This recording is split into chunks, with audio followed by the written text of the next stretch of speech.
Hello, my name is George.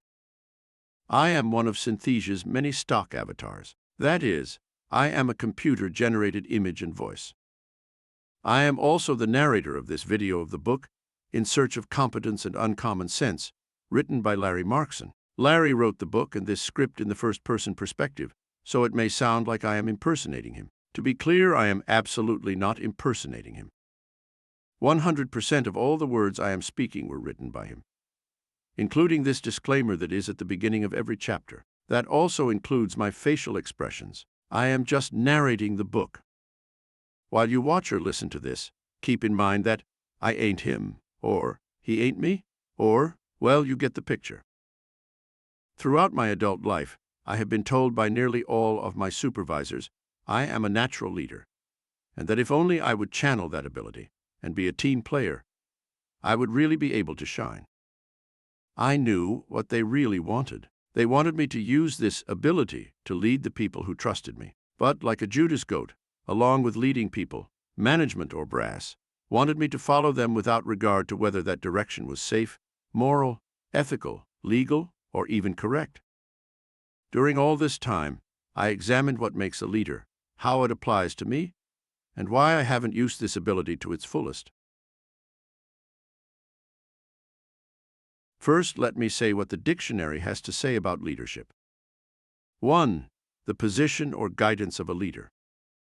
2. The ability to lead. And 3. The leaders of a group. Now, notice that there is no statement of rightness, correctness, legality, morality, or ethics. Just as the concept of capitalism is an amoral economic tool or process, so is the term leadership. Notice I used the term amoral and did not use the term immoral. Both leadership and capitalism gain their moral or immoral characteristics from the people practicing them.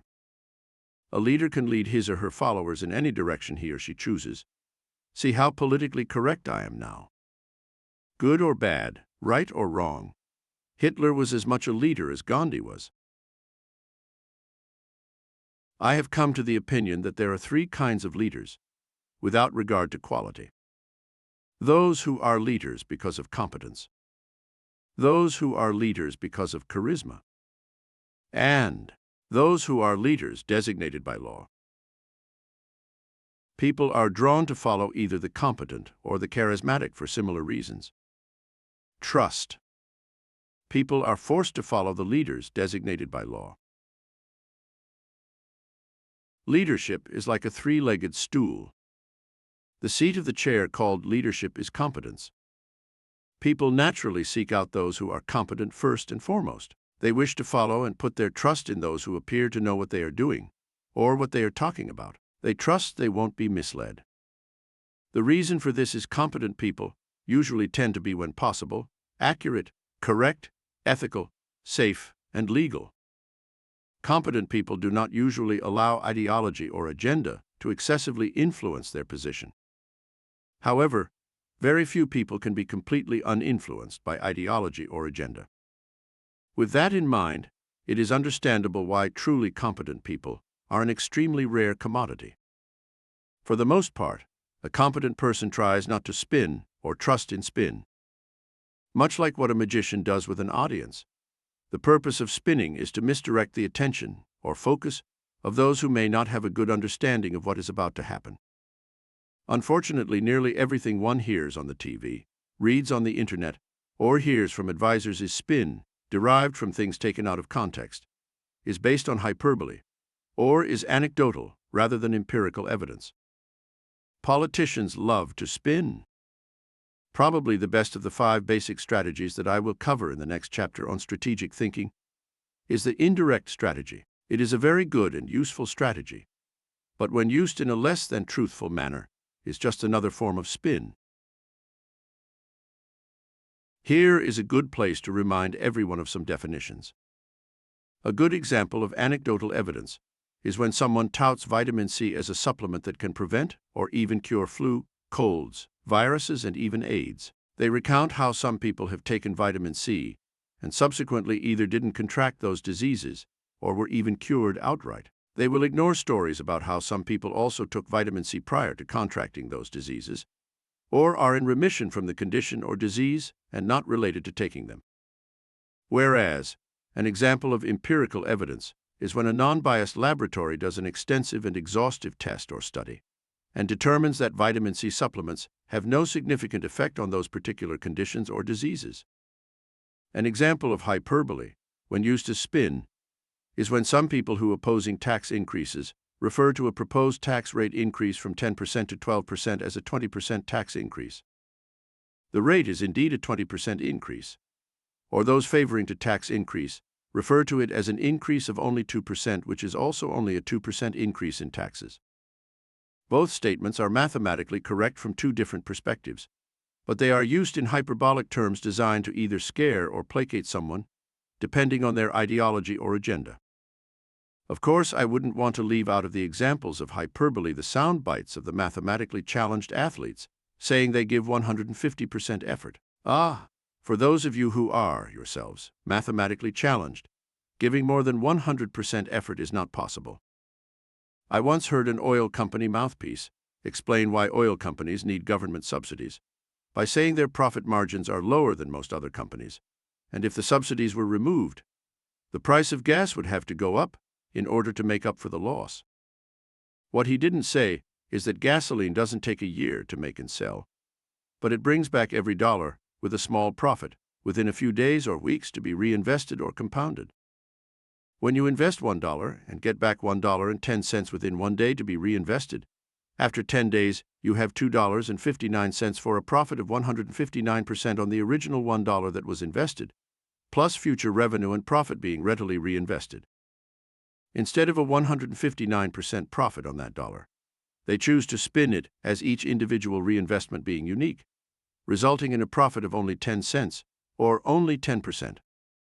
Both are spin, and both are mathematically accurate, while each gives an entirely different perspective. A truly competent person sees through the spin.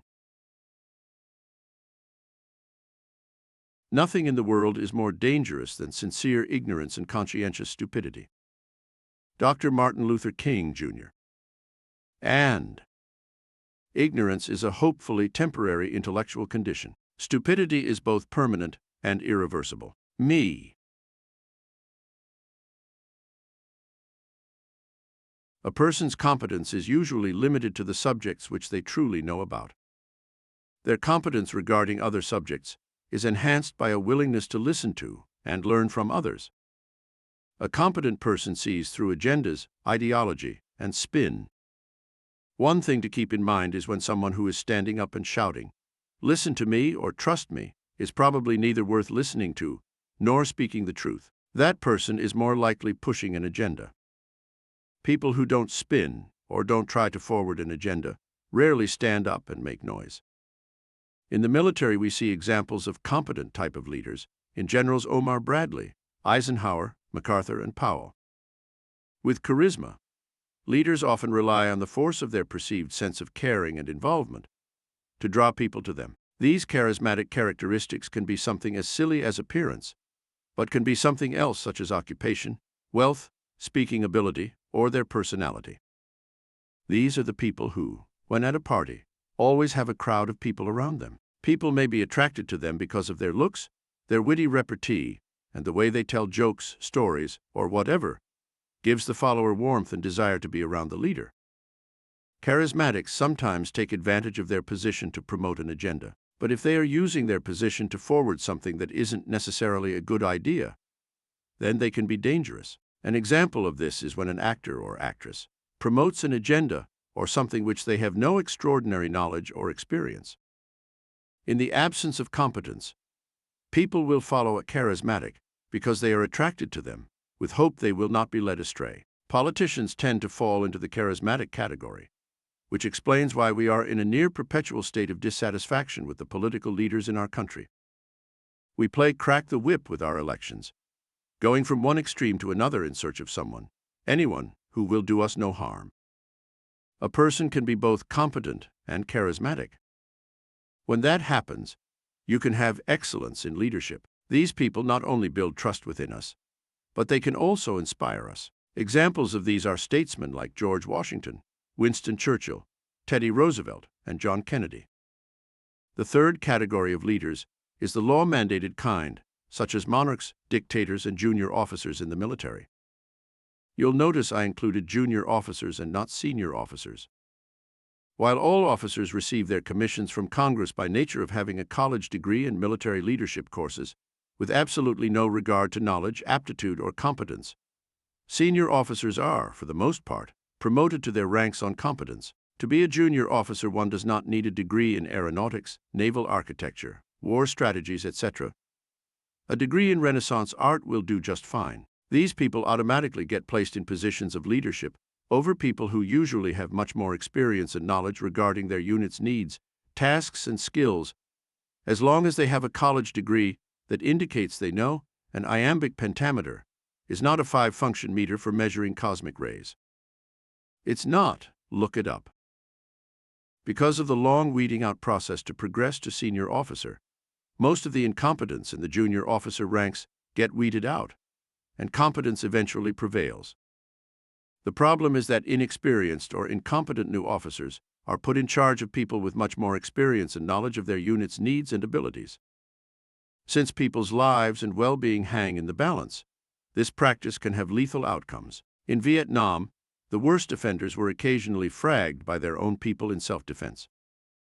In my not-so-humble opinion, the military would be much better off if they would make everyone start their military life as an enlisted. They could still promote only people with degrees, if that is what is best, but to my way of thinking, only competent people would be promoted to the officer ranks, because the vetting process would be accomplished at the enlisted level, where they can do the least damage. I am now going to relate a few of my personal experiences while I served 9 years in the U.S. Navy as an enlisted man, to illustrate situations caused by congressionally mandated incompetence. We were holding a fire drill in port while tied to the pier, and I was in charge of the fire team to keep the ASROC launcher, with 8 12 and 3/4-inch diameter solid fuel rocket motors, 6 homing torpedoes, and 2 nuclear depth charges, from overheating, catching fire, and cooking off, which, by the way, is not a good thing. It can be done, but it required a minimum of 2 3.5-inch hoses and 2 2-inch hoses, if I remember correctly, constantly streaming cold seawater on the launcher. I had been battling with the junior officers about this for a couple of months because we only had 3 2-inch hoses, but they did not want to call the attention of their superiors to the fact we were not in a good state of readiness. Well, one day when the fire drill alarm went off, I went out and stood on the pier instead of on the ASROC deck supervising. The XO yelled at me, "What do you think you're doing, Petty Officer Markson?" I yelled back that I abandoned ship in order to save my life, and everyone else still on the ship is dead. We soon got our needed hoses. In the interest of accuracy, I need to point out that the nukes would not explode because of fire or anything else short of a very specific and controlled chain of events. I just mentioned them to pique your interest. It was the rocket motors and torpedo warheads that were the real danger, big time. Another time, while off the coast of Vietnam, we were providing gunfire support for the ground pounders, and I was acting gun control officer. When you have a gun mission, combat tells you how many guns, which guns, range and bearing, and how many rounds they want you to shoot for spotting. And then, how many rounds they want you to shoot for effect. I would then aim the guns and instruct the gun crews and magazine crews to load the correct number of powder canisters and rounds into the appropriate mount. An example would be when I would speak into the sound-powered net. Mount 1, gun control, prepare for 2 guns, 12 rounds HE. When they had them in position and ready, they would say, "Gun control, mount 1, 12 rounds ready." One of the things you have to keep track of when firing the guns was the number of times fired for each gun in any rolling hour. This information was needed because we needed to know if we had a hot gun, 50 rounds in 1 hour. This was important for 2 reasons. First, a hot gun's bore wears at a greatly accelerated rate, which results in the need to replace a very expensive barrel. And the second reason is if you leave a round in the breech of a hot gun, it will cook off. That means explode, damaging the gun and killing the crew in the mount. We frequently worked with a hot gun. After all, this was a war. Conflict. Another thing to remember is that you never unload a hot gun. It could explode at any time, and with the breech open, that would be catastrophic. You also should not have the hatches going from the mount down to the magazines open, because any accident could ignite the magazine, resulting in catastrophic consequences. In this instance, our hatches were open because the transfer elevators to move rounds from the magazine to the mount were inoperable. Guess what? We also had a hot gun. This is a good time to point out that I not only supervised the guns, but also actually fired them. This was done by placing my hand on what looked like an old Colt 45 peacemaker handle attached to the fire control computer and squeezing the trigger after first sounding the alarms. So, this time I gave the order to prepare Mount 1 with 12 rounds of HE, high explosive. When loaded, I then announced to everyone on the net, combat, bridge and mounts and magazines, to stand by, followed by 2 beeps of the alarm, followed by squeezing the trigger, and a very loud boom and ship lurch. Then the gun mount crew would put the next round and powder canister in the gun, and say, loaded, and I would again say, stand by, beep the alarm and fire. This sequence was repeated every time we fired a round. In this instance, after the 12 rounds had been fired, I was about to announce to combat and bridge that the guns were empty, 12 rounds complete, when over the net I heard, loaded. I said, say again. Mount 1, loaded. I said, we already fired the 12 rounds. Well, we're loaded anyway. Someone in the gun mount had miscounted, and we had a loaded hot gun. I said, wait one. Bridge gun control, we have a hot gun with a round loaded, request permission to shoot. You never say fire aboard a ship unless there is a real fire. Bridge responded, gun control, bridge, wait one. After about 30 seconds, I said, bridge, gun control. I repeat, we have a hot gun with a round about to cook off. The hatches are open all the way to the magazine because the elevators are in op. Request permission to shoot so we don't blow up the ship and kill everyone on board. Wait one. Same thing. After waiting another 60 seconds, I said to those in gun control, the heck with this noise. Then I announced over the sound-powered net, stand by, beeped the alarm twice, and fired the guns. 4 or 5 minutes later, the captain, XO, combat officer, weapons officer, and my ASW division officer came streaming into gun control. The captain yelled, who gave you permission to fire the guns? I said, no one, Captain. That's the problem. The captain said, you're going to be court-martialed, and you'll spend some serious time in the brig. I said, good. I'll be happy to testify before a bunch of senior officers at my court-martial.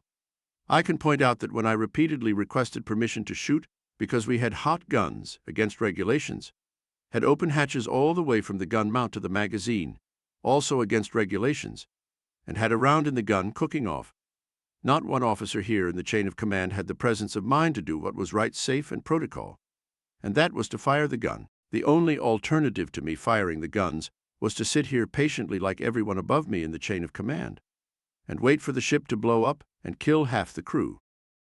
Everybody present, enlisted and officers alike, stood there with their mouths open and jaws on the floor. The captain, after about 10 seconds of pregnant silence, then said, well, don't let it happen again, and did an about-face and beat feet out of there, followed by all his entourage. Not one word was ever spoken to me about it again. I seriously doubt that they even put it in the ship's logs. As an aside, this same captain a few months later, while backing away from a pier in Manzanillo, Mexico, backed the ship aground while taking depth soundings from the bow. Think about that for a second. Taking depth readings from the front while backing up. This act of incompetence wrecked both our screws, shafts, and spring bearings. Very expensive repair. The captain was not the only officer on the bridge, but no one dared stop him. The squadron commander, who was on the wing of the bridge, shouted, "You will never get another command." He, the captain, kind of reminded me of a cross between Old Lead Bottom from the TV show McHale's Navy and the captain from the movie The Caine Mutiny. Another time, we were having a torpedo drill, and we lost the ability to charge the torpedo tube air flasks on the torpedo deck. In the picture to my right, you can see the air flask at the back of the top tube.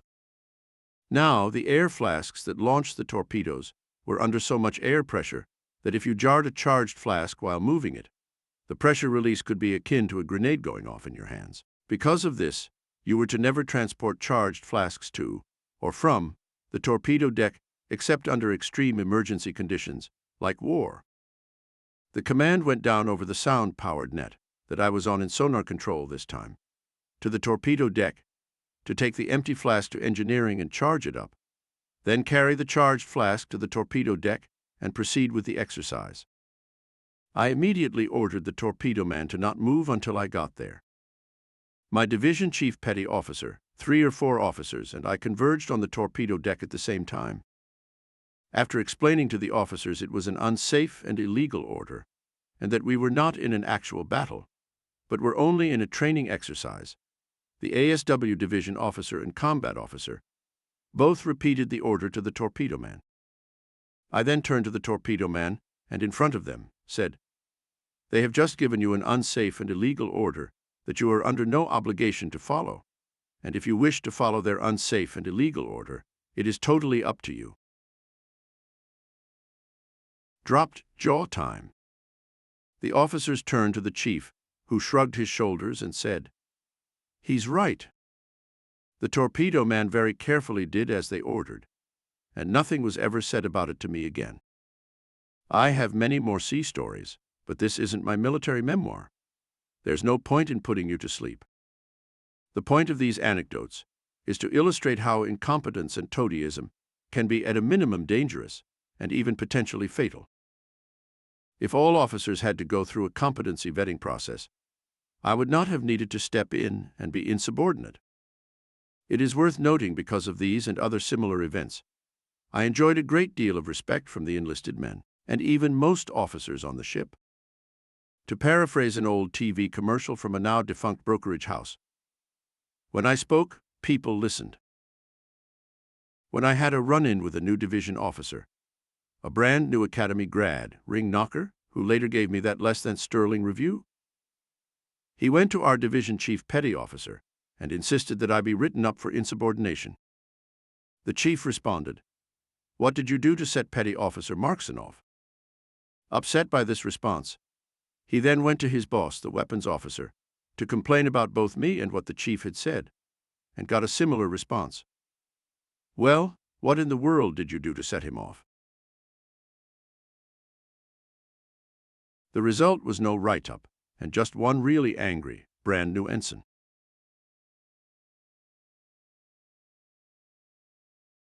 A number of years ago, there was a book written that took the business world by storm, the title of which was In Search of Excellence by Tom Peters. I remember thinking at the time that without first being competent, the search for excellence is nothing but a quixotic adventure that will, at best, have little chance in even attaining mediocrity. 30 years later, that book, its title, and my brother inspired me to write on this subject. Because I feel the essence of competent leadership is founded in knowledge. Here are some more quotes about knowledge I feel are apropos to the difference between those who are competent and those who are incompetent. I feel both those who wish to lead, as well as those who prefer to follow, should heed these. These quotes are also relevant to the next 3 chapters on strategic thinking, analytical thinking, and ethical thinking.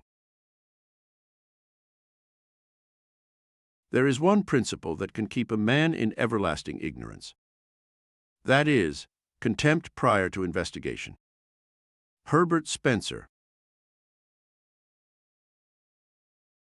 The highest form of ignorance is when you reject something you don't know anything about. Wayne Dyer. In short, a competent person has an open mind, will listen to evidence, and will choose a direction consistent with the facts and evidence, empirical, not anecdotal. He who asks is a fool for 5 minutes, but he who does not ask remains a fool forever. Chinese proverb. Here is my all-time favorite for those who wish to be followers. Men are four. He who knows not and knows not he knows not. He is a fool, shun him. He who knows not and knows he knows not, he is simple, teach him. He who knows and knows not he knows, he is asleep, wake him. He who knows and knows he is wise, follow him. Arabian proverb. The essence of knowledge is having it to apply it, not having it to confess your ignorance. Confucius. The greatest obstacle to discovery is not ignorance, it is the illusion of knowledge. Daniel J. Boorstin. The greatest of fools is he who imposes on himself, and in greatest concern, thinks certainly he knows that which he has studied, and of which he is profoundly ignorant. Anthony Ashley Cooper. Suppose you were an idiot, and suppose you were a member of Congress, but I repeat myself. Mark Twain. That's a reflection of the intelligence of our elected leaders. Watching Congress is very much like watching the Jerry Springer Show. The final element to be added to competence, in my opinion, is consistency. The people you lead must not feel that you may or will change direction or mind often, or do so in an unpredictable manner without good reason. You can, indeed, change your mind. However, it should be for a very good reason for those following to readily understand. Conversely, very few people want to follow a person that is intractable, any more than they want to follow a person who changes constantly. I guess you could say a good leader has a need of being flexibly firm. It helps, and is even desirable, for a leader to be nice and liked, but it is not absolutely necessary. An overabundance of competence can make up for that apparent shortfall. Incompetent, charismatic, and statutory leaders enjoy temporary success, albeit sometimes longer than we prefer. They cannot hide their shortcomings forever, and are eventually removed from their leadership position. It can be quick and violent, as with revolution, assassination, or fragging, or quick and nonviolent, as in elections or firings, or gradual, such as when the followers gradually wise up and walk away, shaking their heads at the stupidity of their leader. The following is a reflection on the competence of some of our recent commanders-in-chiefs. Sun Tzu said, "When you engage in actual fighting, if victory is long in coming, then men's weapons will grow dull, and their ardor will be damped. If you lay siege to a town, you will exhaust your strength. Again, if the campaign is protracted, the resources of the state will not be equal to the strain. Now, when your weapons are dulled, your ardor damped, your strength exhausted, and your treasure spent, other chieftains will spring up to take advantage of your extremity. Then, no man, however wise, will be able to avert the consequences that must ensue." Thus, though we have heard of stupid haste in war, cleverness has never been seen associated with long delays. There is no instance of a country having benefited from prolonged warfare. It is only one who is thoroughly acquainted with the evils of war that can thoroughly understand the profitable way of carrying it on. He will win who has military capacity and is not interfered with by the sovereign. If some of our presidents had read and understood Sun Tzu, Korea, Vietnam, Iraq, and Afghanistan might have ended differently. Maybe they might have even just ended, or not have even started. In case you hadn't figured it out on your own, these last Sun Tzu quotes are my thinly disguised jab at most of our presidents after FDR. Good examples of leaders who were, or are, incompetent, at least in regard to being our commander-in-chief, totally in charge of the military by law without regard to competence. They have been quick to say, "Cry havoc and let slip the dogs of war," Julius Caesar Shakespeare, quickly followed by their own addition, "but keep them on a leash." If their own families and fortunes were at risk, they might be a little more reticent to risk hours. After reading the chapter on strategic thinking, you will see that they either had no strategy or were extremely incompetent. I'm sorry. I just couldn't help myself. My disdain for most of our elected leaders keeps surfacing. Leadership is competence, whose main ingredient is a large portion of knowledge, that is supported by strategic thinking, analytical thinking, and ethical thinking, the three legs of the three-legged leadership competence seat. These are traits that all good leaders possess. This is also an attempt at a slick segue into this next chapter, Chapter 3.